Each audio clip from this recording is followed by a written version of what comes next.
আবার একটা নতুন দিনে নতুন সকালে তোমাদের সবাইকে ওয়েলকাম। তো যাই হোক, সকালবেলা আমি এক্সারসাইজ করে নিজের খাওয়ার নিয়ে বসে পড়েছিলাম, খাচ্ছিলাম আর দিদির সাথে কথা বলছিলাম। দিদি রান্না করছিল, দিদিকে একটু বলছিলাম এটা করো, ওটা করো, সেটা করো। একটু মাঝে মাঝে ইনস্ট্রাকশন দিতে হয়, না হলে প্রথমত দিদি একটু ভুলে যায়, আর দ্বিতীয়ত দিদি ভীষণ তেল ঢালে, ভীষণ তেল ঢালে। এটা একটা প্রবলেম, প্রত্যেকটা রান্নার মানুষেরই এটা একটা প্রবলেম, আমার মনে হয় সবাই এটা ফেস করে।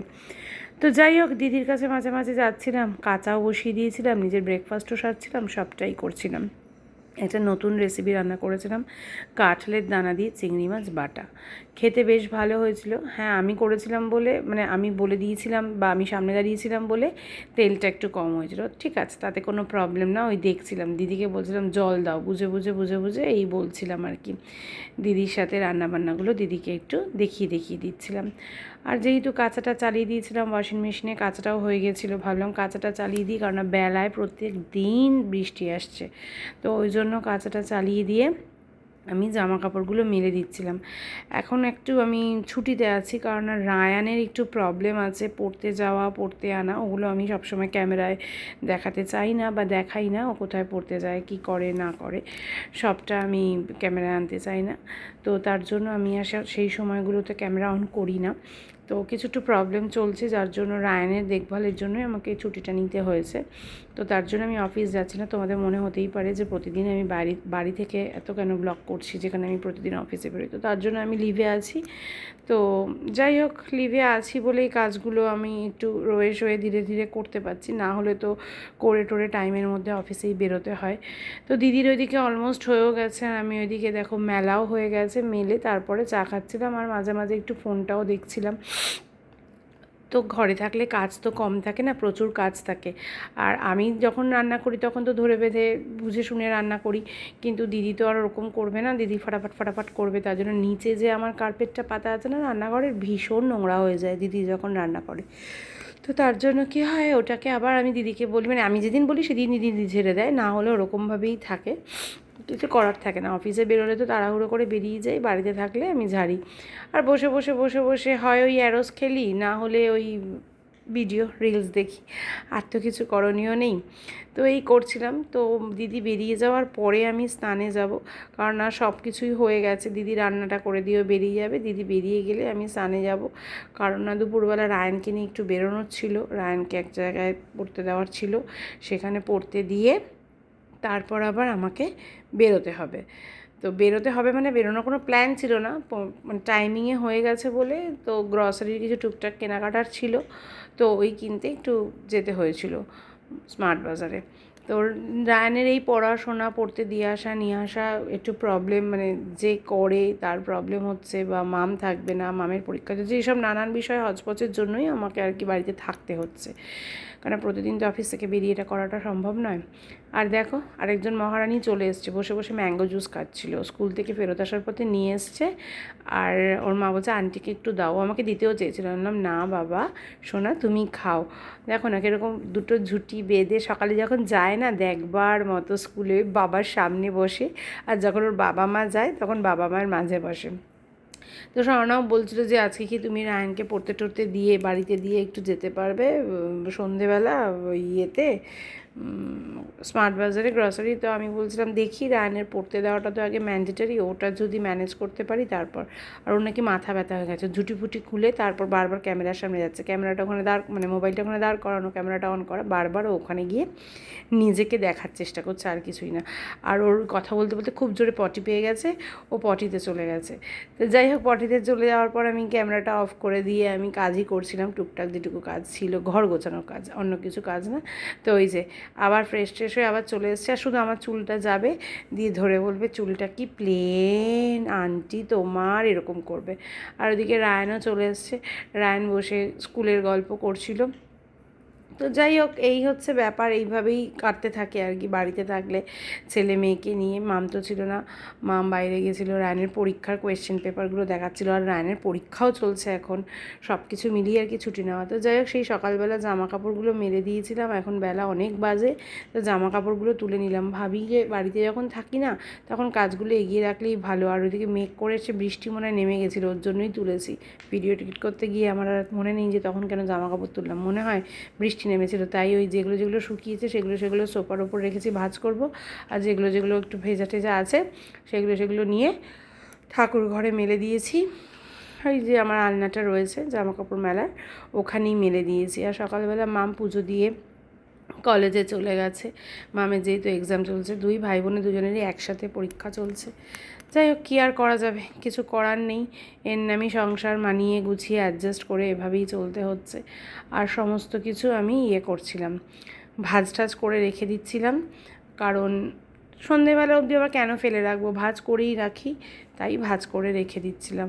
আর রায়ন ওদিকে স্কুল থেকে এসে পড়তে বসবে কি, পরের দিন কিন্তু পরীক্ষা আছে, কিন্তু ও টিভি দেখেই যাচ্ছে। আমি শুধু বলি যে এত টিভি দেখিস না, কিন্তু কে কার কথা শুনে, ও তো টিভি দেখবেই। আর ওদিকে জামা কাপড় ভাঁজ করে চলে এসেছিলাম আমি রায়ানের টিফিন বক্স আর ওয়াটার বোতল, মানে জলের বোতলটা ধুয়ে রেখে দিই, কারণ না অন্য সব বাসনপত্র তো দিদি মেজে দিয়ে গেছিলো, আমি সমস্ত কিছু গুছিয়ে টুছিয়ে রেখে দিয়েছিলাম। ওদিকে রায়ানের জলের বোতল আর টিফিন বক্সটা ধুয়ে আমি রেখে দিলাম। মা আসলে একেবারে দুপুরবেলা খেতে বসবো, আর আমি সিঙ্কটা সবসময় এরকমভাবে মেজে রাখি। আর ওদিকে মিক্সিটা ছিল, মিক্সির বোলটা আর কি ছিল, তো ওটাও আমি শুকোনোর জন্য রেখে দিলাম। তো এই করতে করতে মামও ঢুকে পড়েছিল রায়ানের ওই টিফিন বক্স আর ওয়াটার বোতল ধুতে, আর আমি ভাতটাও বেড়ে নিচ্ছি। আর জানো তো, এই থালাটা আমি কিনেছিলাম বেশ অনেক দিন আগে আমাদের এই মেলা থেকে, এখানে একটা মেলা বসে, ওই মেলা থেকে, পাটুলির মেলা থেকে। এত পছন্দ আমার এই থালাটা যে আমার আর এখন কাচের প্লেটে খেতে ভালো লাগে না, ম্যাক্সিমাম সময় স্টিলের থালাটাতেই আমি খাই, খুব ভালো লাগে। আর আজকে খাওয়া দাওয়া বলতেছিল, শশা কেটে নিয়েছিলাম, রায়নের ওখানে আম কেটে দিয়ে গেছিলো দিদি, আর আমি তো বললামই কাঁঠালের দানা, পেঁয়াজ, রসুন ফসুন সব কিছু দিয়ে, চিংড়ি মাছ দিয়ে বাটা করেছিলাম, ভর্তা টাইপের করেছিলাম, আর ছিল হচ্ছে সয়াবিন আলুর তরকারি। তো এই দিয়ে খাচ্ছে, মানে খাওয়ার ছিল আজকে। আর ওরা বললো যে আজকে মা সোফায় বসে খেয়ে নিই, আজকে তো মাছ টাছ কিছু নেই। তা আমি বললাম ঠিক আছে, মাছ টাছ কিছু থাকলে রায়ান খেতে পারে না, ওই জন্য আমি বললাম যে ঠিক আছে, তাহলে আজকে যখন কিছু নেই রায়ান খেতে পারবে। আর মুভি চালিয়েছিল একটা, মানে বাড়িতে তিনজনে মিলে ওই একসাথে একটু থাকা মানে ওই মুভি দেখা, আর কিছুই না। আর আমি তো একটু ঘরকুনো, কোথাও টেরোই না, আমার কোথাও বেরোতেও এত ভালোও লাগে না। আর এই খেয়ে দিয়ে উঠেই আবার বেরোতে হবে রায়ানকে নিয়ে পড়তে, তো এই জন্যই ছুটি নেওয়া, বারবারই বলছি একই কথা। তো রায়ানকে নিয়ে ওই পড়াটরা করার পর তারপরে আমাকে একটু বেরোতে হবে আজকে স্মার্ট বাজারে মাসের কিছু জিনিসপত্র কিনতে, সেটা রায়ানকে বাড়িতে দিয়ে যাওয়ার পর, সেটা প্রায় সন্ধে হয়ে গেছিলো, প্রায় 5টা বেজে গেছিলো, 5টা সাড়ে 5টা বেজে গেছিলো যেতে। আর ওইদিকে ওদের সয়াবিন আলুর তরকারিটা ওদেরকে বললাম থাক, তোদের আর উঠে নিতে হবে না, আমি হাত ধুয়ে দিয়ে দিচ্ছি, ওদেরকে দিয়ে দিলাম, আর আমিও নিয়ে এসে খেয়ে নিলাম। আমারও এখন নিরামিষ খেতেই বেশি ভালো লাগে, জানো তো, খুব একটা এখন আর মাছ মাংস, হ্যাঁ অনেক দিন না হলে তখন মনে হয় যে একটু খেলে ভালো হয়, আর কাতলা মাছ তো মোটে খেতে ইচ্ছা করছে না। যাই হোক, এরপরে আর রেস্ট না নিয়ে রায়ানকে নিয়ে বেরিয়ে পড়েছিলাম পড়তে। তারপরে তো পড়ে টড়ে সমস্ত কিছু বাড়িতে দিয়ে ওদেরকে, তারপরে বাড়িতে থেকে আমি আর সোনা বেরিয়ে পড়েছিলাম একটু স্মার্ট বাজারে। তার আগে একটু ঘুরে দেখে নিলাম এদিকে একটু ড্রেসপত্রগুলো, ব্লাউজগুলো, শাড়িগুলো, এই সমস্ত সব দেখে টেকে তারপরে আমি আর সোনা ঢুকে গেলাম একেবারে স্মার্ট বাজারে। আর স্মার্ট বাজারে মাসকাবারি সদাই করব কি, আগে সোনা বলে চলো ওপরটা থেকে একটু ঘুরে আসি। আর ওপরে যাওয়া মানেই ক্রকারির জায়গায় যাওয়া মানেই ব্যাস হয়ে গেল আমার পুরো একদম টাকার শেষ। তো কী আর করা যাবে, কি করব বলো, কিনতে ভালোবাসি, শুধু জামা কাপড় কিনতে ভালোবাসি তা না, সব কিছুই কিনতে ভালোবাসি। আর ইদানিং তো এমন একটা জায়গায় এসে ঠেকেছে যে আমার ঘর সাজানোর জিনিস শুধু মনে হয় কিনি, এটা কিনি সেটা কিনি। রায়ন বলছি, স্বর্ণা বলছিল বৌদি এই টাওয়ালগুলোর কথা বলছিলে, এই টাওয়ালগুলো নিতে পারো, বললাম না থাক, নেবো না, আগে ওপরে যাই, প্রচুর টাওয়াল রয়েছে, ওই টাওয়াল ফাওয়ালগুলো আগে ইউজ করে নিই, তারপর না হয় দেখা যাবে কোনো যদি টাওয়াল ফাওয়াল নিই। তো যথারীতি চলে এসছে স্বর্ণা ক্রকারির জায়গায় এসে সত্যি মাথাটা একেবারে খারাপ লাগছে, কোনটা ছেড়ে কোনটা নেবো। আর আমাদের কাপগুলো না একদম ভেঙে গেছে।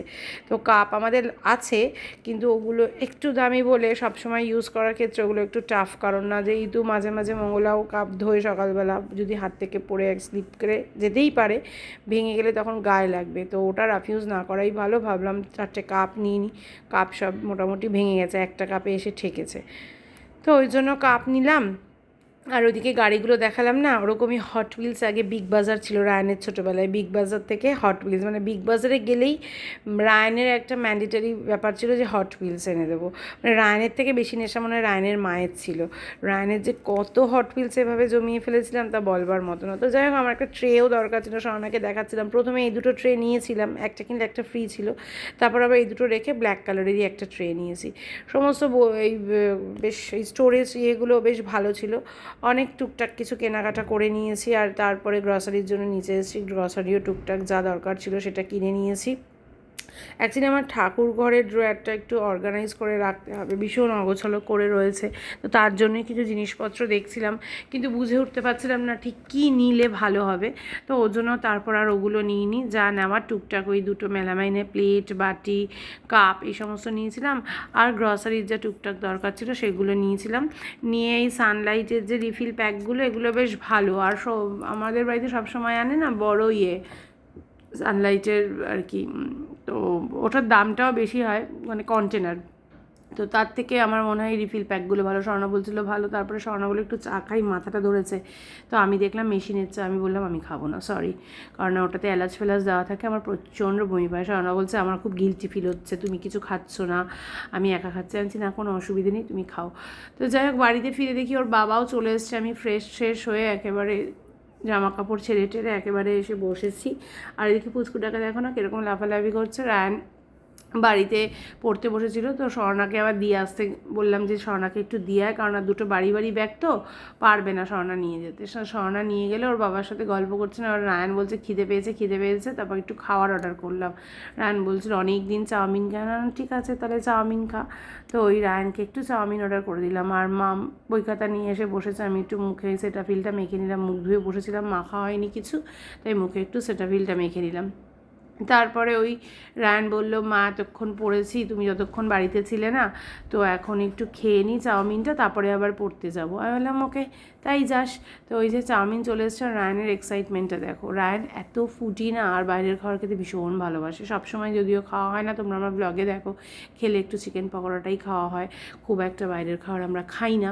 তো যাই হোক, ওই আর কি চাউমিনটা নিয়ে এসছে। আমি ঠিক আছে সব এনে দে আমাকে, আমি এখানে গ্রেভি চাউ ছিল, তো একটা বড় বাটি এনে দে, বড় বাটির মধ্যে ভালো করে মিক্স করে নিয়ে সবাইকে আমি প্লেটে দেবো। তো রায়ান বললো ঠিক আছে। ওর এক্সাইটমেন্ট দেখো না, ওই সব আর দিদিভাইকে উঠতে হচ্ছে না, ওই সব এনে আমাকে হাতের কাছে দিচ্ছে। তো আমি ওই গ্রেভি চাউটা ভালো করে, চিকেন চাউ ছিল, ভালো করে মিক্সড করে সবাইকে দিলাম। তারপরে রায়ানের বাবা পড়তে গেছিলো। আর সন্ধ্যেবেলা সত্যি কথা বলতে মাঝে মাঝে এই সমস্ত একটু বাইরের খাবার দাবার খেতে মন্দ লাগে না, যেহেতু একটু বৃষ্টি ছিল, বেশ ভালো হয়েছিল। আর আমি মাখতে সমানে গ্রেভিটাকে দেখো না, সমানে আঙুল চাটছিলাম আর কি, বাচ্চাদের মতো। যাই হোক, কী আর করা যাবে, মাও ফুডি, ছেলেও ফুডি, সবাই ফুডি আমরা। তো কী করব, খেতে ভালোবাসি যখন খেয়েই ফেলি। মাঝে মাঝে খেতে তো কোনো অসুবিধে নেই, মাঝে মাঝে খেতে ভালোই লাগে। তো ওই যে রায়ান বললো যে প্লেট এনে দিয়ে, ওর বাবা বললো সব কটা প্লেট আনিস না, 3টে প্লেট আন, একটা তো বাটিতেই মা মাখছে, একজন বাটিতেই খেয়ে নেবে না, ওকে কোনো অসুবিধে নেই। তো রায়ান অনেক অধীর অপেক্ষায় ছিল কখন মা আর কি রায়ানকে চাউমিনটা মেখে তাড়াতাড়ি করে দেবে। আর তো ওই মেখে টেকে দিলাম আর গল্প করছিলাম। এই যে আগের দিনও বলেছি যে এই যে সন্ধেবেলাটা ওর চেম্বার থাকে না, বাড়িতে থাকে, তো আমরা 4জন একটু সময় কাটাই। আদারওয়াইজ তো আমাদের 4জনের এভাবে সময় একেবারেই পাওয়া যায় না, আমরা সময় কাটাতে পারিও না এভাবে। আমি আবার ওদেরকে দিচ্ছিলাম যে আমার একটু বেশি হয়েছে নে, আবার ওর বাবা আমাকে বললো তুমি একটু নাও, আমার অনেকটা বেশি লাগছে, আমার অনেকটা হয়ে গেছে, তুমি একটু। আমি আবার চুমুক দিয়ে স্যুপও খাচ্ছিলাম, সুপি হয়ে গেছিলো আমারটা, আমি বাটিতে আমারটা মিক্স করেছিলাম। তো ওর বাবা আবার আমাকে একটু দিল, আবার ওখান থেকে আমি আবার রায়ানকে একটু দিলাম, আমরা এই করতে থাকি আর কি। তো যাই হোক, সন্ধ্যেটা এভাবেই কাটছিল। এরপরে খাওয়া দাওয়া হয়ে গেলে রায়না চলে যাবে পড়তে, আমারও এক গাদা বাসন পড়েছিল। এরপরে ওই যে চা করা ছিল, রায়নি চা করে দিয়েছিল, আমার আর মামের গ্রিন টি, আর ওর বাবার ছিল হচ্ছে ব্ল্যাক কফি। তো এই রিকার চাটা না রায়ন ঠিক মানে কতটা লাগবে চা পাতা ভেজাতে হবে কতক্ষণ, তো এই ব্যাপারটা রায়ন এখনও সড়গড় হয়নি, তাই রায়ন লিকার চাটা ঠিক করতে পারে না। রায়ন এখন গ্রিন টিটা মোটামুটি প্রো হয়ে গেছে, গ্রিন টিটা তো যেহেতু একেবারে টি ব্যাগই থাকে, আর ব্ল্যাক কফিতেও প্রো হয়ে গেছে রায়ন এখন। তো যাই হোক, এখন রাত্রি অনেক বাজে, এরপরে আমি আমার মতো রান্নাঘরে যে টুকটাক কাজ ছিল সেগুলো সেরে নিয়েছিলাম, আর রায়নের বাবা পড়তে চলে গেছিলো, মামের মতো পড়ছিল, কারণ সবারই পরীক্ষা চলছে, পড়াশোনা তো করতেই হবে, সব কিছুর ফাঁকে ওইটুকু আর কি এনজয়মেন্ট, আর কিছুই না। আর আমি ওইদিকে খাওয়ার দাওয়ার বেড়ে দিয়েছিলাম, সকালে যা দেখলে সেটার মধ্যে সেই খাবারগুলো আর রাত্রেবেলা নামাইনি, রাত্রেবেলা নামিয়েছিলাম ঝিঙে আলু পোস্ত, আর আগের দিনে চিকেন কষা ছিল, চিকেন কষা, এই দিয়েই মোটামুটি রাত্রে আমার আর রায়নের আমার আর রায়নের না মানে আমাদের চারজনেরই খাওয়া হয়ে গেছিলো। তো খেতে বসে বসে গল্পও করছিলাম আমরা একটু, তাই রায়নকে বলছিলাম আর খ্যাপাচ্ছিলাম যে অন্যান্য সময় যদি অন্য কিছু রান্না থাকতো, ধরো ভেজ কিছু বা রায়নের অপছন্দের কোনো রান্না বান্না থাকতো, তখন আর রায়ন এত তাড়াতাড়ি বলতো না খিদে পেয়ে গেছে, তখন বলতো মা চাউমিন খেয়ে পেটটা বড্ড ভর্তি, আমি একদম অল্প ভাত খাবো। কিন্তু আজকে নিজে থেকে এসে পরোটারা হয়ে গেছে, একটু পরেই এসছে, এসে বলছে যে মা আমার খুব খিদে পেয়েছে। বললাম ও আচ্ছা, আজকে যেহেতু চাউমিন আছে সেই জন্য তোমার খিদে পেয়ে গেছে। সেটা অবশ্য স্বীকার করেছে, হ্যাঁ আজকে চাউমিন আছে, বলছি আজকে যেহেতু চিকেন আছে চাউমিন খেয়েও খিদে পেয়ে গেছে, সেটা অবশ্য স্বীকার করেছে, হ্যাঁ আজকে চিকেন আছে বলেই আমার খিদে পেয়েছে, চাউমিন থাকলে আমার খিদে অন্য সময় চাউমিন খেয়ে অন্য কিছু থাকলে আমার খিদে পেতো না। শুধু ভালো মন্দ খাবার দাও রায়নকে, সব সময় ওই খাওয়ারের মধ্যে ওকে মুড়িয়ে রাখো, ব্যাস রায়ন ভেরি হ্যাপি। তাহলে মানে রায়নকে আর কে পায় রায়নকে, এরকম একটা ব্যাপার। আর চিকেনটা খেতেও বেশ ভালো হয়েছিল, একটু অন্যরকমভাবে করেছিলাম চিকেন কষাটা, বলেছিলাম না আগের দিন, সেই জল টল কিছু দিইনি, শুধু ধনেপাতা দিয়ে করেছিলাম, আর জিরের গুঁড়ো তো আমি খুব একটা দিই না। তো যাই হোক, রান্নাবান্না বলছি, খাওয়া দাওয়ার পর বাসনপত্র তো আর ধোয়ার কিছু থাকে না, বাসনপত্র সব রেখেই দিই এখন, কারণ সত্যি কথা বলতে মঙ্গল এত ট্রমা দিয়ে দেয়, দিয়েছে আমাকে বাসন মাজা ওই জন্য বাসন মাজার কোনো ব্যাপারই থাকে না। তো খেতে খেতেই আজকের ব্লগটা শেষ করছি, সারা দিনটা আজকে এভাবেই আমি কাটালাম। তোমাদের কেমন লাগলো অবশ্যই জানিও। টাটা।